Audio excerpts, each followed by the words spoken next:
Komedian Bedu X Cagur melayangkan gugatan cerai terhadap istrinya, Irma Kartika Anggraeni di Pengadilan Negeri Jakarta Selatan. Bedu mengajukan cerai talak pada perempuan yang sudah memberinya 3 orang anak itu sejak 22 September 2025 lalu. Kini, dugaan penyebab perceraian keduanya pun simpang siur. Muncul spekulasi Bedu terlilit pinjaman online alias pinjol. Pasalnya, ini bukan kali pertama Bedu dan Irma diterpa kabar tak sedap seputar rumah tangganya. Sebelum mengajukan gugatan cerai, keduanya sempat mengalami kesulitan finansial hingga terpaksa menjual rumah mereka yang baru dibangun.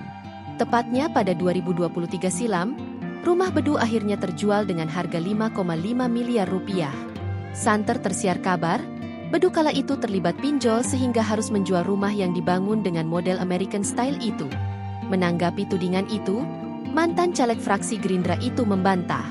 Enggak pernah Bedu bilang terlibat pinjol. Enggak pernah terjerat utang pinjol sampai jual rumah. Kalau jual rumahnya betul, tapi kalau sampai terjerat pinjolnya itu salah, tegas Bedu, dikutip dari YouTube Star Pro Indonesia, Jumat, 26 September 2025. Ia menyesalkan opini yang beredar. Ditambah lagi spekulasi yang beredar, wah ini mau cari sensasi. Jadi ini semuanya jadi bola liar, semua berspekulasi memberikan persepsi yang negatif. Sesalnya, kendati menyesalkan, Bedu pasrah. Biarlah itu yang memang sudah biasalah buat kita.